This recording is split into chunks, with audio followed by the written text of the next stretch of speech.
The Gulag Archipelago is a book by Aleksandr Solzhenitsyn about the Soviet forced labor camp system. The three-volume book is a narrative relying on eyewitness testimony and primary research material, as well as the author's own experiences as a prisoner in a Gulag labor camp. Written between 1958 and 1968, it was published in the West in 1973 and thereafter circulated in samizdat form in the Soviet Union until its appearance in the Russian literary journal Novy Mir in 1989, in which a third of the work was published over 3 issues. Gulag is an acronym for the Russian term Glavnoye Upravleniye ispravitelno-trudovyh, or Chief Administration of Corrective Labor Camps, the bureaucratic name of the governing board of the Soviet labor camp system, and by metonymy, the camp system itself. The original Russian title of the book is Archipelago Gulag, the rhyme supporting the underlying metaphor deployed throughout the work. The word archipelago compares the system of labor camps spread across the Soviet Union with a vast chain of islands, known only to those who were fated to visit them. Since the dissolution of the Soviet Union and the formation of the Russian Federation, the Gulag Archipelago has been officially published, and it has been included in the high school program in Russia as mandatory reading since 2009. Structure and factual basis. Structurally, the text comprises 7 sections divided into 3 volumes, parts 1 to 2, parts 3 to 4, and parts 5 to 7.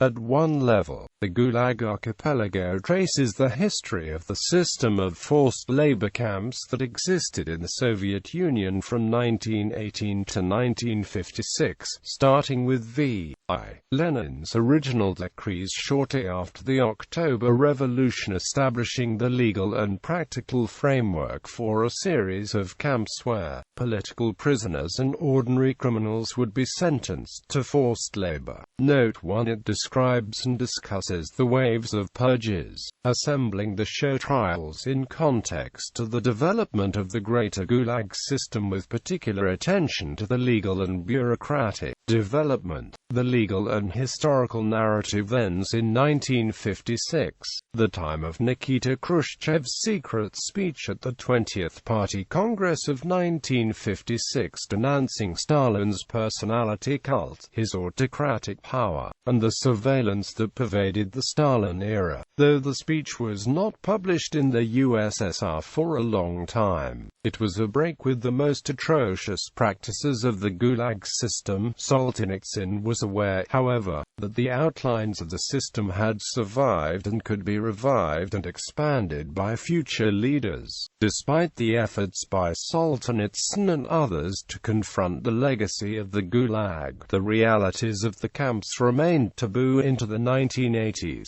While Khrushchev, the Communist Party, and the Soviet Union's supporters in the West viewed the Gulag as a deviation of Stalin, Solzhenitsyn and many among the opposition tended to view it as a systemic fault of Soviet political culture, an inevitable outcome of the Bolshevik political project. Parallel to this historical and legal narrative, Solzhenitsyn follows the typical course of his act, derived from the widely used abbreviation ZK for zakyusheny, through the Gulag, starting with arrest, show trial, and initial internment, transport to the archipelago, treatment of prisoners and general living conditions, slave labor gangs and the technical prison camp system, camp rebellions and strikes, the practice of internal exile following completion of the original prison sentence, and the ultimate release of the prisoner. Along the way, Solzhenitsyn's examination details the trivial and commonplace events of an average prisoner's life, as well as specific and noteworthy events during the history of the Gulag system, including revolts and uprisings.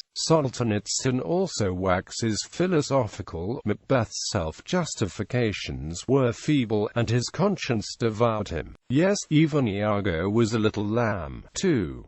The imagination and spiritual strength of Shakespeare's evildoers stopped short at a dozen corpses, because they had no ideology. Ideology, that is what gives evildoing its long-sought justification and gives the evildoer the necessary steadfastness and determination. That is the social theory which helps to make his acts seem good instead of bad in his own and others' eyes.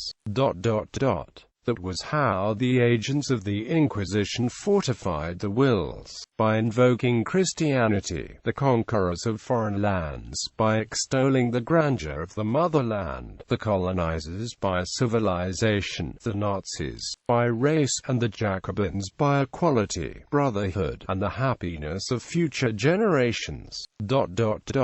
Without evildoers there would have been no archipelago. Aside from using his experiences as an inmate at a scientific prison, the basis of the novel The First Circle, Solzhenitsyn draws from the testimony of 227 fellow prisoners, the first-hand accounts which base the work. One chapter of the third volume of the book is written by a prisoner named Georg Tenno, whose exploits enraptured Solzhenitsyn to the extent that he offered to name Tenno as co-author of the book. Tenno declined. The sheer volume of first-hand testimony and primary documentation that Solzhenitsyn managed to assemble in the Gulag Archipelago made all subsequent Soviet and KGB attempts to discredit the work useless. Much of the impact of the treatise stems from the closely detailed stories of interrogation routines, prison indignities and camp massacres and inhuman practices. There had been works about the Soviet prison camp system before, and its existence had been known to the Western public since the 1930s.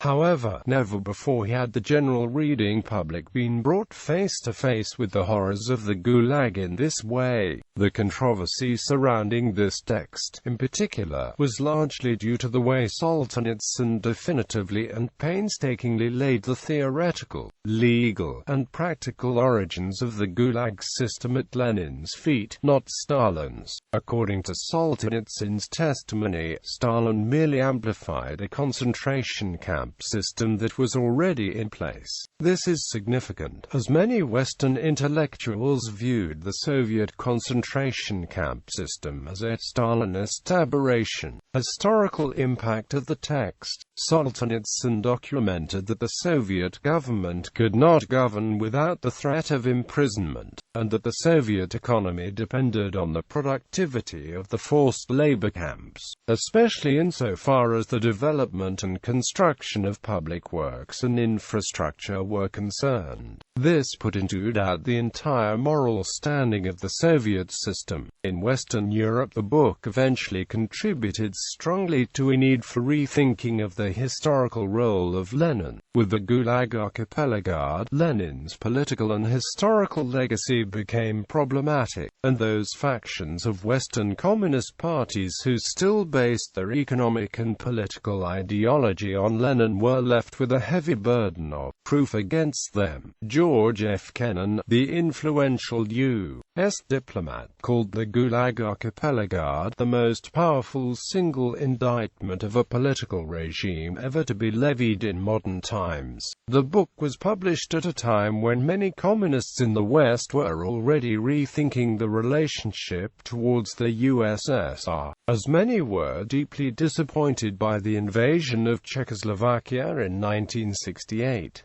In Germany, it sparked discussions not only about Leninism but also about how to deal with the memory of World War II. In an interview with German weekly Die Zeit, British historian Orlando Fidges asserted that many Gulag inmates he interviewed for his research identified so strongly with the book's contents that they became unable to distinguish between their own experiences and what they read. The Gulag Archipelago spoke for a whole nation and was the voice of all those who suffered. Publication. After the KGB had confiscated Solzhenitsyn's materials in Moscow during 1965 to 1967, the preparatory drafts of the Gulag Archipelago were turned into finished typescript, sometimes in hiding at his friends' homes in the Moscow region and elsewhere. While held at the KGB's Lubyanka prison in 1945, Solzhenitsyn had befriended Arnold Susi, the lawyer and former Estonian Minister of Education, who had been taken captive after the Soviet Union occupied Estonia in 1940. Solzhenitsyn entrusted Susi with the original typed and proofread manuscript of the finished work, after copies had been made of it both on paper and on microfilm. Arnold Susi's daughter, Heli Susi, subsequently kept the master copy hidden from the KGB in Estonia until the dissolution of the Soviet Union in 1991. The KGB seized one of only 3 extant copies of the text still on Soviet soil. This they achieved after interrogating Elizaveta Voronyanskaya, one of Solzhenitsyn's trusted typists who knew where the typed copy was hidden. Within days of her release by the KGB, she hanged herself. The first edition of the work was published by the French publishing house Editions du Seuil a few days after Christmas 1973. They had received a go-ahead from Solzhenitsyn but had decided to release the work about 10 days earlier than he had expected. News of the nature of the work immediately caused a stir, and translations into many other languages followed within the next few months,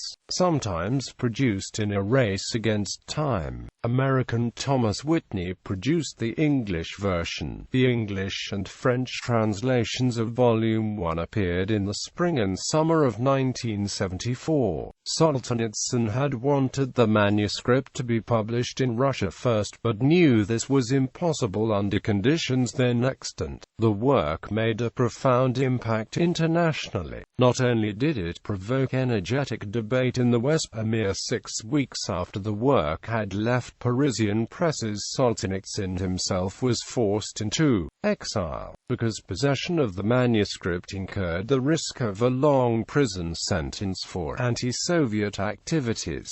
Solzhenitsyn never worked on the manuscript in complete form. Since he was under constant KGB surveillance, Solzhenitsyn worked on only parts of the manuscript at any one time, so as not to put the full book into jeopardy if he happened to be arrested. For this reason, he secreted the various parts of the work throughout Moscow and the surrounding suburbs, in the care of trusted friends, and sometimes purportedly visiting them on social calls, but actually working on the manuscript in the homes. During much of this time, Solzhenitsyn lived at the dacha of the world-famous cellist Mstislav Rostropovich, and due to the reputation and standing of the musician, even with Soviet authorities, he was reasonably safe from KGB searches there. Solzhenitsyn did not think this series would be his defining work, as he considered it journalism and history rather than high literature. However, with the possible exception of One Day in the Life of Ivan Denisovich, it is his best-known and most popular work, at least in the West. Finished in 1968, the Gulag Archipelago was microfilmed and smuggled out to Solzhenitsyn's main legal representative, Dr. Fritz Hebe of Zurich, to await publication.